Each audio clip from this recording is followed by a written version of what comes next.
saya Nur Atika dengan NIM 2314010140. Di sini saya ingin menjelaskan mengenai konsep pendidikan menurut Quran Surat Luqman ayat 16 hingga 19, yang mana bunyi ayatnya A'udzu billahi minasyaitonir rajim. Bismillahirrahmanirrahim. Ya bunayya innaha in taku mithqala habbatin min khardalin fatakun fi sakhratin aw fis samawati aw fil ardi ya'ti biha Allah. Innallaha latifun khabir. Yang mana artinya Luqman berkata, "Wahai anakku, sungguh jika ada suatu perbuatan seberat biji sawi dan berada dalam batu atau di langit atau di bumi, niscaya Allah akan memberinya balasan. Sesungguhnya Allah Maha Halus, Maha Teliti." Quran Surat Luqman ayat 17. Bismillahirrahmanirrahim. Ya bunayya aqimis salata wa'mur bil ma'rufi wanha 'anil munkar wasbir 'ala ma asabak inna dzalika min 'azmil umur. Yang artinya, wahai anakku, laksanakanlah sholat dan suruhlah manusia berbuat yang makruh dan cegahlah mereka dari yang mungkar, dan bersabarlah terhadap apa yang menimpamu. Sesungguhnya yang demikian itu termasuk perkara yang penting. Ayat 18. Bismillahirrahmanirrahim.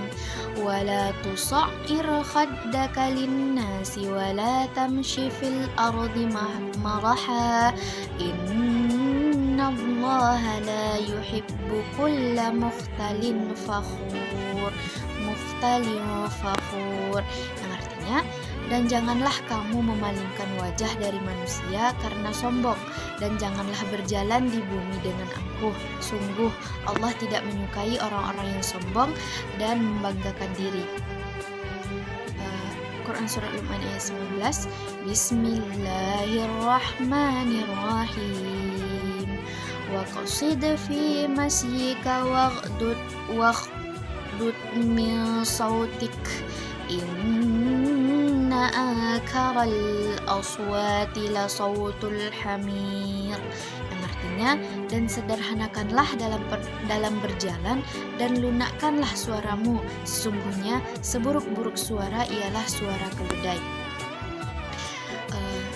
Yang mana penafsiran dari Quran Surat Al-Luqman ini dalam ayat 16 atau penafsiran ayat 16, bahwasanya Luqman itu mengingatkan anaknya bahwa setiap amal atau perbuatan sekecil apapun akan diperhitungkan oleh Allah. Dan ini menunjukkan bahwa Allah Maha mengetahui dan memperhatikan setiap tindakan hambanya, sehingga penting bagi kita untuk selalu berbuat baik dan bertanggung jawab atas setiap perbuatan yang kita lakukan.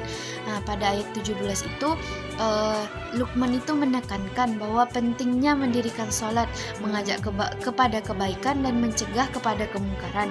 Nasihat ini yang mencerminkan prinsip dasar dalam membangun masyarakat yang sehat dan juga harmonis. Dengan mendirikan sholat, seseorang itu tidak hanya memenuhi kewajiban agama, tetapi ia juga mendapatkan bimbingan dan kekuatan dari Allah untuk menjalani kehidupan yang penuh tantangan. Dan selain itu, mengajak kepada kebaikan dan mencegah kepada kemungkaran adalah tanggung jawab sosial yang mana yang harus diemban oleh setiap individu. Dan selanjutnya itu pada ayat 18, Luqman ini memperingatkan anaknya untuk tidak bersikap sombong dan angkuh. Karena sikap yang rendah hati dan menghargai orang lain itu adalah nilai yang penting dalam kita berinteraksi sosial atau kita dalam berkomunikasi dengan orang lain. Di dalam dunia yang sering kita kali dipenuhi dengan persaingan, itu penting bagi kita untuk tetap merendahkan hati dan tidak merasa lebih tinggi daripada orang lain. Ini itu akan menciptakan hubungan yang lebih baik dan saling menghormati di antara sesama. Dan pada ayat 19 itu Luqman itu mengajarkan anaknya untuk berjalan dengan tenang dan merendahkan suara, yang mana ini mencerminkan sikap sopan dan menghargai orang lain. Yaitu dengan mengajarkan nilai-nilai ini, Luqman berharap anaknya itu dapat tumbuh menjadi individu yang berakhlak mulia dan bermanfaat bagi masyarakat, yang mana keseluruhan nasihat ini memberikan panduan yang berharga bagi kita, yang mana dalam menjalani kehidupan kita sehari-hari dengan menekankan pentingnya akhlak, ibadah, dan juga interaksi sosial yang baik. Dan adapun relevansinya dengan Quran Surah Luqman ayat 16 sampai 19 ini dengan pendidikan, yaitunya nasihat-nasihat yang diberikan oleh Luqman kepada anaknya itu adalah sangat penting dalam konteks pendidikan. Yang pertama itu, pendidikan itu tidak hanya berfokus pada transfer pengetahuan atau kognitif saja, tetapi juga pada pembentukan karakter. Atau efektifnya di sini nasihat Luqman itu tentang mendirikan sholat, berbuat baik, dan juga mencegah kepada kemungkaran, yang menunjukkan bahwasanya pendidikan itu harus mencakup aspek spiritual dan juga moral, yaitu dengan menemukan nilai-nilai ini pendidik dapat membantu siswa memahami pentingnya integritas dan juga tanggung jawab dalam kehidupan sehari-hari. Yang kedua itu sikap rendah hati dan juga kesopanan yang ditekankan oleh Luqman dalam interaksi sosialnya. Itu sangat relevan sekali dalam pendidikan modern pada saat ini, yang mana dalam dunia pendidikan yang semakin kompetitif, penting bagi siswa itu untuk belajar bagaimana cara berinteraksi yang baik itu dengan orang lain, menghargai perbedaan, dan juga tidak bersikap sombong. Jadi pendidikan itu perlu mengajarkan nilai-nilai ini agar akan membentuk individu atau siswa yang tidak hanya cerdas secara akademis, tetapi ia juga memiliki keterampilan sosial yang baik dan yang sangat diperlukan dalam masyarakat pada saat ini. Yang ketiga itu relevansinya dengan pendidikan, kesabaran dan ketahanan yang ditekankan oleh Luqman itu kepada anaknya itu juga merupakan aspek penting dalam pendidikan, di mana dalam proses belajar siswa sering menghadapi tantangan dan juga kesulitan, yang dengan mengajarkan mereka untuk bersabar dan tetap berusaha meskipun menghadapi rintangan, itu pendidik dapat membantu siswa mengembangkan mentalitas yang positif dan juga resilient. Ini akan mempersiapkan mereka itu untuk menghadapi berbagai tantangan di masa depan, baik dalam pendidikan maupun dalam kehidupan secara umum. Dengan demikian nasihat Luqman itu memberikan panduan yang berharga bagi pendidik dan membentuk generasi itu tidak hanya cerdas tetapi juga berakhlak mulia.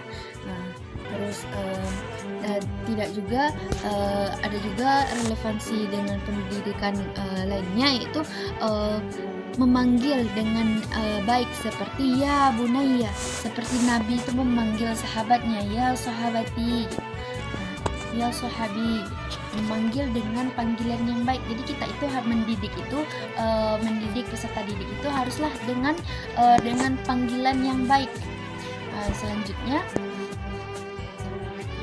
Selanjutnya memperlakukan dengan perlakuan yang baik pula, seperti Nabi Luqman juga memperlakukan anaknya dengan baik. Anak itu selain menjadi anak, kita perlakukan sebagai sahabat juga. Terus mengajarkan metode pendidikan dengan baik.